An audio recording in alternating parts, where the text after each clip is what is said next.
राज्य में लगभग 8.5 लाख बच्चे आवासीय विद्यालयों और छात्रावासों में गुणवत्तापूर्ण शिक्षा प्राप्त कर रहे हैं। प्रोफेसर सुखदेव थोराट कमेटी की रिपोर्ट के अनुसार कार्यान्वयन की जा रही है। कल्याण कर्नाटक क्षेत्र में शिक्षा सुधार हेतु अक्षरा आविष्कार योजना लागू की जा रही है।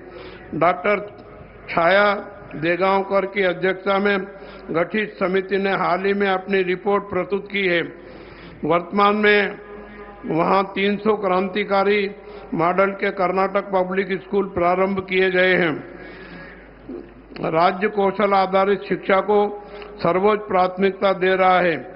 इसके अंतर्गत नए जीटीटीसी, पॉलिटेक्निक कॉलेज, स्किल पार्क और एमएसडीसी स्थापित किए जा रहे हैं। विद्यालयों और महाविद्यालयों में भी कौशल शिक्षा को प्राथमिकता दी जा रही है। स्वास्थ्य क्षेत्र में भी कर्नाटक अग्रणी है।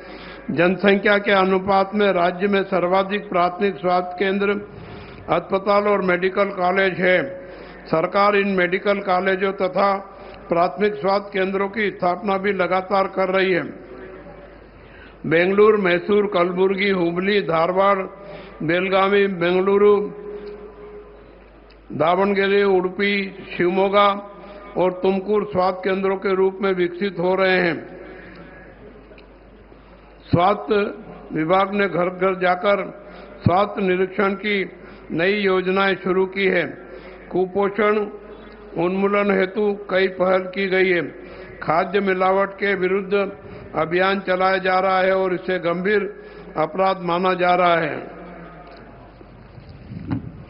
सुदृढ़ कानून व्यवस्था के कारण राज्य विदेशी निवेश आकर्षित करने में अग्रणी है। इंडिया जस्टिस रिपोर्ट 2025 के अनुसार न्याय देने में कर्नाटक प्रथम स्थान पर है। कुवेंपु जी के आशय के अनुसार सर्व जनांगता शांतियां टोटा की भावना से सांप्रदायिक सौहार्द बनाए रखने हेतु विशेष टास्क फोर्स गठित की गई है। पुलिस कर्मियों की कार्यक्षमता बढ़ाने हेतु भारी हेलमेट के स्थान पर नए पिक कैप प्रदान किए गए हैं। इससे उनकी कार्यक्षमता बढ़ाने में मदद मिली है। नए युग में ड्रग्स नामक मानव विरोधी और विनाशकारी अभिशाप हमारे युवाओं को बलि का बकरा बना रहे हैं, बलि का शिकार बना रहे हैं। इसे रोकने के लिए राज्य ऐसे कानून बना रहा है जिनके तहत इस अभिशाप के लिए जिम्मेदार लोगों को मानव हत्या के समकक्ष अपराध करने वाला मानते हुए उनके विरुद्ध कठोरतम कार्रवाई की जाएगी। अनुसूचित जाति और अनुसूचित जनजाति के लोगों पर होने वाले अत्याचारों को रोकने के लिए 33 नए डीसीआरई पुलिस थानों की शुरुआत की गई है। कानून व्यवस्था को और अधिक सुदृढ़ करने के उद्देश्य से 12 नए पुलिस थाने प्रारंभ किए गए हैं। सभी सीईएन पुलिस थानों को साइबर पुलिस थानों में परिवर्तित कर दिया गया है। इन सभी उपक्रमों का उद्देश्य कर्नाटक राज्य को और भी बेहतर कानून व्यवस्था वाला राज्य बनाना है। ज्ञान विज्ञान क्षेत्र की मजबूती, सुदृढ़ कानून व्यवस्था तथा उद्योग अनुकूल वातावरण के कारण राज्य आईटी-बीटी क्षेत्रों में पूरे देश में अग्रणी स्थान पर है और भारत की स्टार्टअप राजधानी के रूप में उभर रहा है। इसे और ऊंचाइयों तक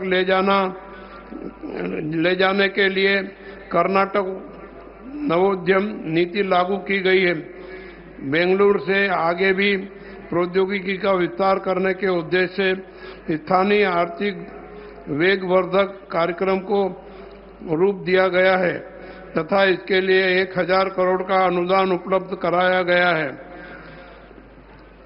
इससे अगले 5 वर्षों में 5 लाख रोजगार सृजित होने की संभावना है। वर्ष 2035 तक $20 अरब की क्वांटम अर्थव्यवस्था के निर्माण के लक्ष्य से कर्नाटक क्वांटम रोड मैप जारी किया गया है। वर्ष 2025 में अच्छी वर्षा होने के कारण इस वर्ष अच्छी फसलें हुई है, लेकिन अत्यधिक वर्षा के कारण कुछ किसानों की फसलों को नुकसान भी हुआ है। वर्षा से क्षतिग्रस्त फसलों के लिए किसानों को मुआवजा प्रदान करने हेतु सरकार ने रुपए 2,250 करोड़ का प्रावधान किया है। इसके अतिरिक्त रुपए 2,000 करोड़ से अधिक की बीमा राशि किसानों को प्रदान करने की व्यवस्था की गई है। इस वर्ष किसानों ने आम, मक्का आदि फसलों के दाम कम मिलने तथा गन्ने के लिए प्राप्त हो रहे मूल्य के अपर्याप्त होने के विरोध में आंदोलन किया। सरकार ने तुरंत किसानों के पक्ष में खड़े होकर समस्याओं का समाधान किया।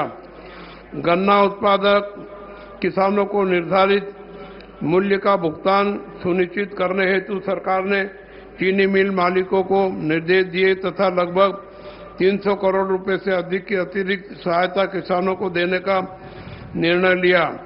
इसी प्रकार तुअर की खरीद जनवरी के स्थान पर दिसंबर में ही शुरू करने की किसानों की मांग पर सरकार ने सकारात्मक प्रतिक्रिया देते हुए खरीद केंद्र खोल दिए गए। वर्तमान सरकार किसानों के पंप सेटों को दिन के समय भी 7 घंटे तक निरंतर 3 फेज बिजली उपलब्ध कराने के लिए प्रयासरत है। बदली हुई परिस्थितियों में किसानों द्वारा उगाई गई गन्ने की फसल ಸ್ಮರಿಸುವ ದಿನ ಗಣರಾಜ್ಯೋತ್ಸವ